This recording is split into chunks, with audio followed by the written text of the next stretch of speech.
প্রত্যেকটা মানুষের জীবনেই একটা অতীত থাকে। সেই অতীত নিয়ে যদি কেউ কোনো কথা বলে, হয়তো সবাই মাইনে নিতে পারে না। আমার আজকে আমার প্রিয় একটা মুখ মনে পড়তেছে। সে হয়েছে আমার প্রিয় বাবা। সে আমার প্রিয় বাবা। সে হয়তো নেই, কিন্তু মানুষকে অতীত নিয়ে কথা কইতে দুইবার ভাবে না। হয়তো আমার আব্বা একজন অন্ধ মানুষ ছিলেন, অন্ধ মানুষ আসিল। সে তার সন্তানকে মানুষ করার জন্য ভিক্ষা করে তাদেরকে খাওয়ায় বড় করছে আমাদের। তো আমার শ্বশুরবাড়ির একটা দেওয়ার নাম ছিল আমার শাশুড়ির, যে আমি একজন ভিক্ষুতের মেয়ে। যাক, আমার শাশুড়ি নামটা দিছিল ভালো। আমার বাবা কইরা খাইছে, আমাদের লজ্জা না, এটা আমাদের গর্ব যে আমার বাপে যদি ভিক্ষা করেও খায় থাকে, আমার বাপে আমার পাকের তলে রাইখা ভিক্ষা করে খাইছে, বা আমাদের কোনো দিন কারো কাছে যাইতে দেয় না, হাত পাততে দেয় নাই। তো এই অতীত নিয়ে যখন শাশুড়ি কথা বলতো, তখন আমার কিছুই মনে হইতো না। মনে হয়তো মুরব্বী আজ কইছে, কালকা কইব না। কিন্তু তাদের ছেলে মেয়ে নাতি নাতকুর যে যেখানে আছে, এমন ভাসুর, যা, নন্দের পোলাপান, ননাসে পোলাপান, সবাই আমার ওই অতীতটা নিয়ে আমাকে সবসময় ভোটা দিত। আমি একটা ভিক্ষুকের মেয়ে, তো তবু তো আমি কখনো কষ্ট পাইনি। কিন্তু এখন আমি একটা জিনিস কষ্ট পাই। একটা মানুষের সংসার জীবনে বহুত কিছু করা হয় বা করে, তো নিজের সংসারে এক মুঠো ডাল ভাত খেয়ে ভালো থাকার জন্য, ভালো রাখার জন্য আজকে এই বিদেশের বাড়িতে আসা, আর এই বিদেশের বাড়িতে আসা বা মানুষের কাজ করে খাওয়া।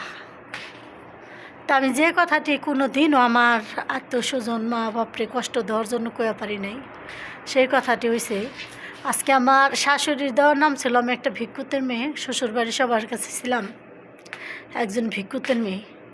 আর সর্বশ্রেষ্ঠ কষ্টটা হলো যে স্বামীর সংসারের জন্য, মানুষের কাজ করার আসার জন্য এই বিদেশের মাটিতে স্বামীর দেওয়ার নাম হলো আমি একজন বান্দি।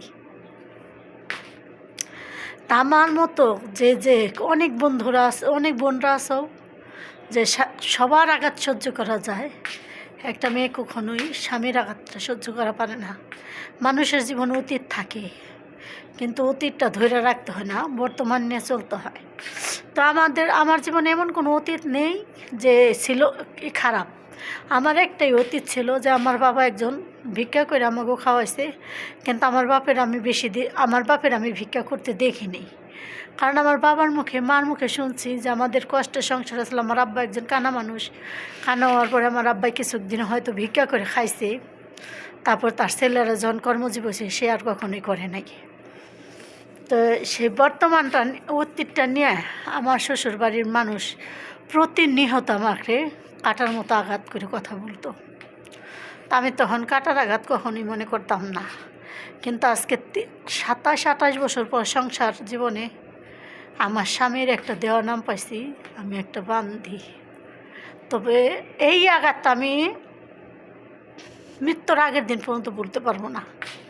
হয়তো আমার মতো এমন হাজারো প্রবাসী বোন আছে যে স্বামীর সংসারের জন্য, যে মেয়েরা এই কাজের নামে, কর্মজীবীতে নামে, প্রত্যেকটা মেয়ের জীবনও এই কথাটা হয়তো আছে বা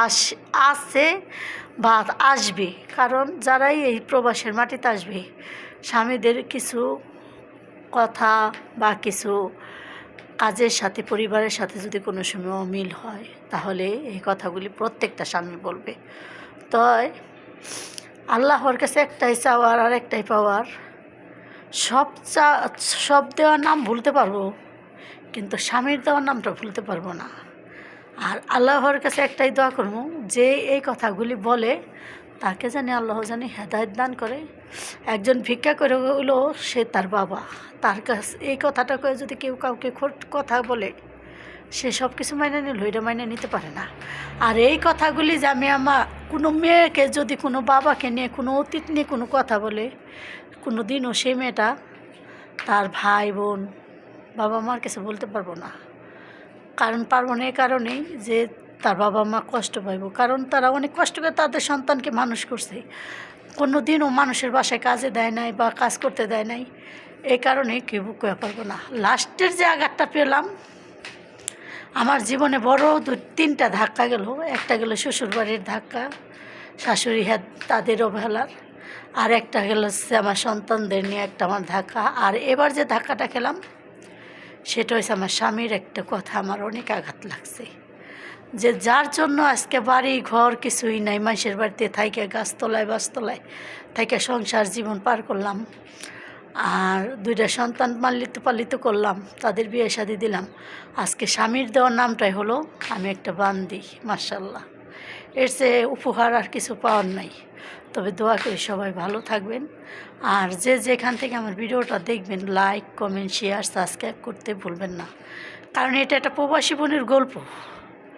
হাজার কথা লেখে বোঝানো যায় না, হাজার কথা বলে বোঝানো যায় না।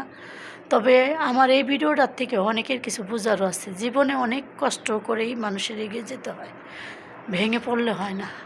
তা আজকের মতো এই পর্যন্ত। আল্লাহ হাফেজ, ভালো থাকবেন। আসসালামু আলাইকুম।